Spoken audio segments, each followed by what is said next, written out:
Talking pork today from shoulder to butt, the whole thing here, plus unwrapping bacon and our secret ingredient. It's the ancient Chinese secret. Aha.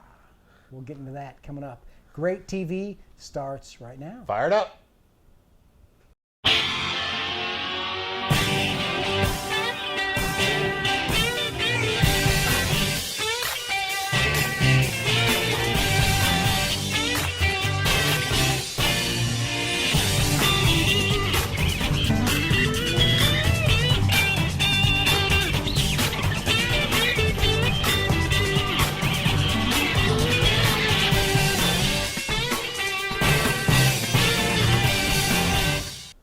We're rolling. It's rainy, but we can still talk barbecue inside.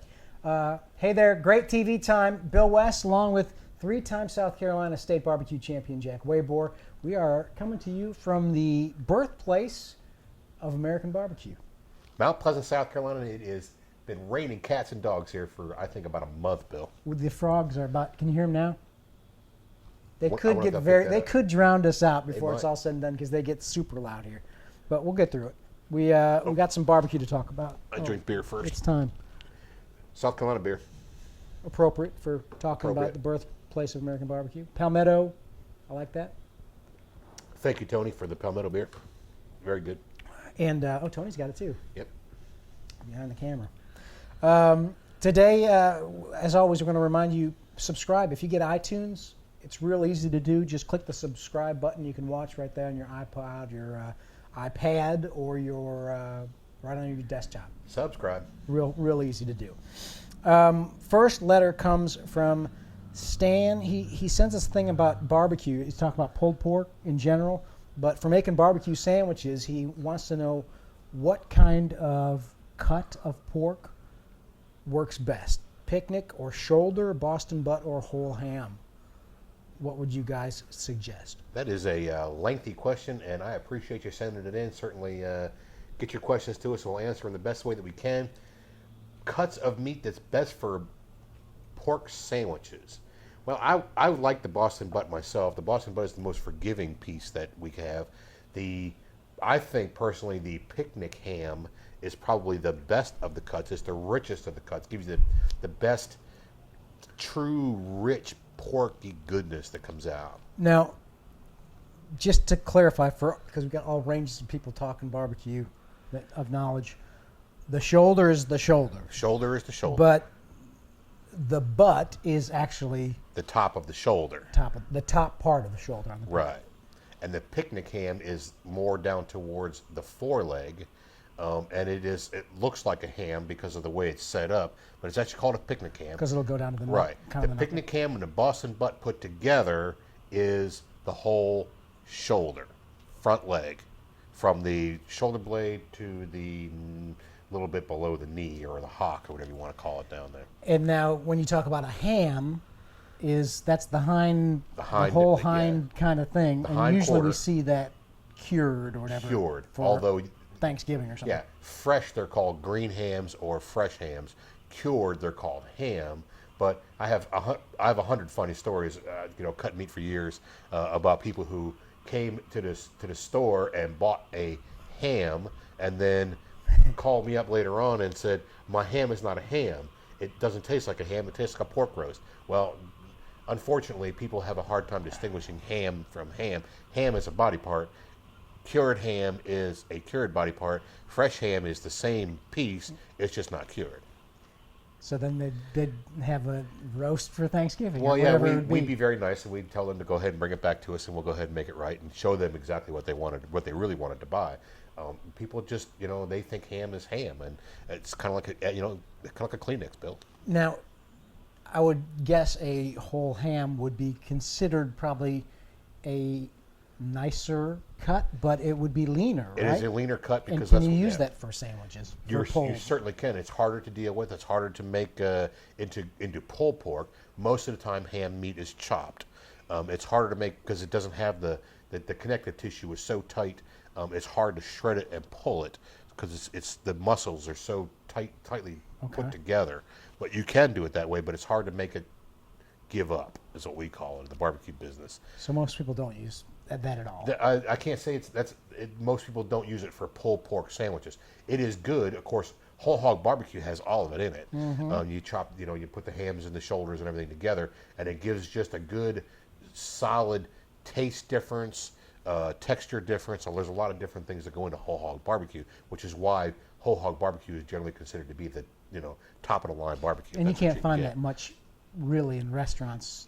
There's very few people that actually make whole hog barbecue. It's cooking a whole hog is a dying art anyway. And it's certainly something that is, in my opinion, is a treat to go to a place that has whole hog barbecue.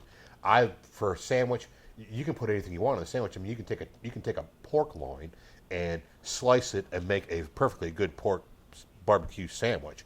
Take your pork loin, slice it up thin or thick, however you want to do it. Put a little barbecue sauce on it, and call it a barbecue sandwich.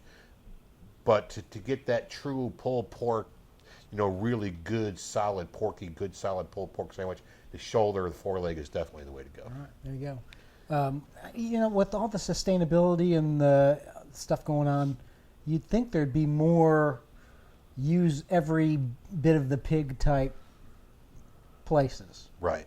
I mean, I guess they are doing that, but they don't necessarily do it that way, right? Most of your high-end, I'd say the sustainability and the nature of what's going on right now in the food business and how we're dealing with it, they're using a lot of it, but they're making different things out of it. They're using the ham, and they're actually taking the ham and putting it into a curing room and curing a ham.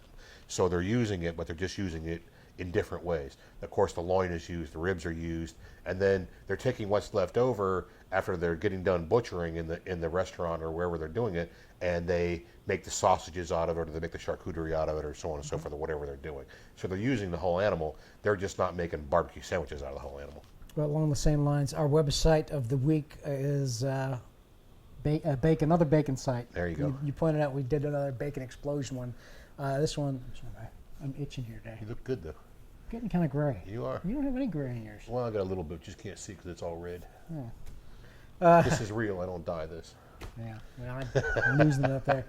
Our website, baconunwrapped.com, which I just thought was kind of they had some cool pictures. I like the little bird on the homepage eating is the kinda cool. bacon. And A bird eating a piece of bacon. You don't see that around much. everything bacon. It's like, I think the word meat candy or something came up in my search. Pig candy probably is where that came from. What is Pig candy is a popular item that you make out of bacon. Yeah. You make it with bacon. So yeah, Bacon Unwrapped. Check that out and enjoy some More bacon. Bacon's good. bacony goodness. Bacon's good about everything. Our gadget here today. Let's take a look at this. All right. What do we got?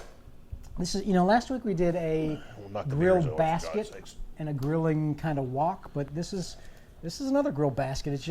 It just works a little bit different, and this handle is adjustable. Looks kind of cool. And actually, Get it in as you go ahead and tinker with that, will. I'll read you the description that I actually pulled off It's got a lock on it right there to keep it from coming open. I like that. That's safety. of Amazon.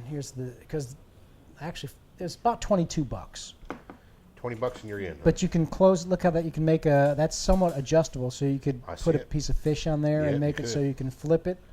This is called the Charcoal Companion Ultimate Grilling Basket. Ultimate grilling A basket. detachable rosewood handle which allows you to close the grill lid and smoke food slowly, or to stop a flare-up. You can pull it off.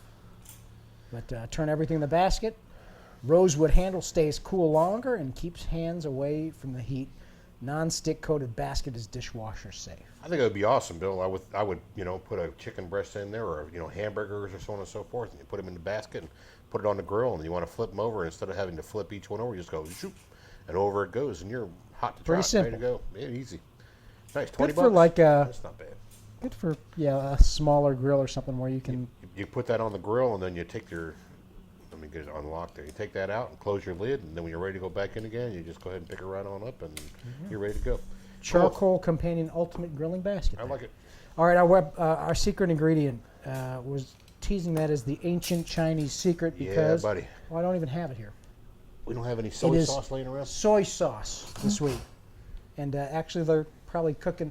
We're not cooking with soy sauce, but actually what we're marinating, we're gonna have fajitas a little later, and I've got a little fajita marinade that's basically soy sauce and liquid smoke, There you go. which is basically Dale's steak seasoning too, Right. from what I can tell, because it tastes about About the same. Do you use soy in your? I use a lot of soy sauce in a lot of different things that I do.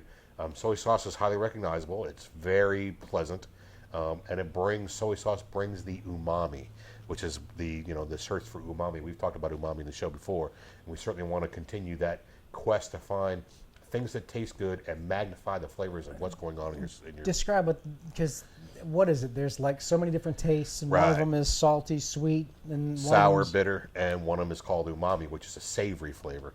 But basically, what soy sauce brings, this brings the same kind of reflection that Worcestershire sauce brings.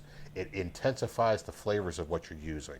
That's what umami does. It kind of intensifies the flavors of what you're using. And you said is It's a that a flavor common enhancer. thing in the Far East, or is that? Oh yeah, well the umami thing actually came from the Far East. Umami. But they talk in those terms of that's another flavor that they're familiar with. And Sure. We still are. We're very familiar with soy sauce as Americans. That's for sure. We're not into the fish sauces as much as we will be in the future. Fish sauces will become very popular, but soy sauce is something In that the future. Yeah, Fish sauces will become very popular. soy All right. sauce is something that, and I'll tell you, there are just oodles and oodles of different kind of soy sauces that you can use out there. Certainly, I always recommend that you use a high quality product. Make sure it's not artificial. Make sure it's a good solid, blend. There's a lot of them out there. Go choose a good one. Go to your local grocery store, your local better grocer. Of course, you can go to your Oriental grocer and probably pick up something really, really, I mean, really good. Kikkoman's is probably a good one. That's what we Kikkoman's have. is solid. But my wife, she has gotten the generic at different times, thinking it's not a big deal, and It is. I could tell a big difference on You that. can. The generic ones, it could be chemically made, they could be chemically altered. Soy sauce is basically burnt sugar. And That's really what it is. I think she thinks I'm crazy with that Well, one. you might be. But I think I think there was a big difference. I mean, I use too much soy sauce probably, but I know I like the Kikkoman's a lot better than I like the generic. Soy sauce is very salty too. You probably need to be careful. And I would say as you're going through and choosing your soy sauce, the higher grades probably wouldn't bring you the high level of salt.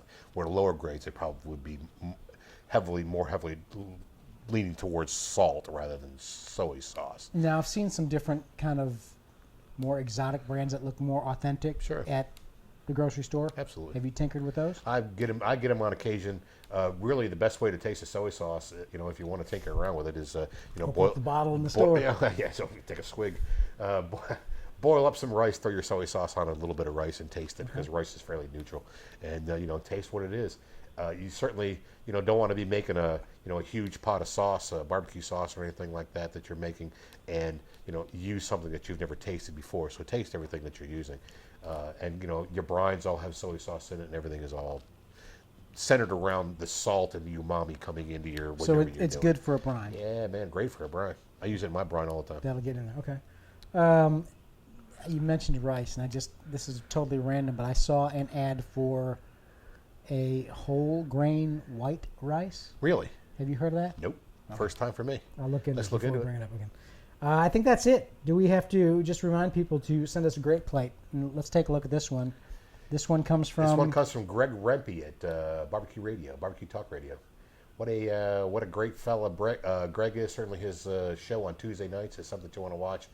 Get to barbecueforyou.com, I believe he is, or Barbecue Central, I'm sorry, is where he is, at bbq4u.com. Thanks for sending us a picture. Yeah, It's great. Easy to do on Facebook because Yeah. basically you can just comment or post to our wall. Yeah, you can go ahead and send me the picture, the great plates, and I'll go ahead and put it in the section called Great Plates on the Facebook page. That's where you want to be, not the group, the page, and everything's right there. And we appreciate Greg. Greg cooked up a steak and sent me the picture of the steak, and it's a great picture. Like it. Good All stuff. right, please subscribe. iTunes is a big place. We're getting a lot of thank you to the staff over at iTunes for featuring us. We love that. We get if you set it up on iTunes, it'll basically automatically come into your iTunes without even thinking about it every week, and we love that. That's it. You got That's anything? it. Sustainability? Yeah, sustainability is a good thing. As I like to say all the time, think global, act local, and for God's sakes, every chance you get, hug your mama. Have a good week. We'll see you Take it next easy. time.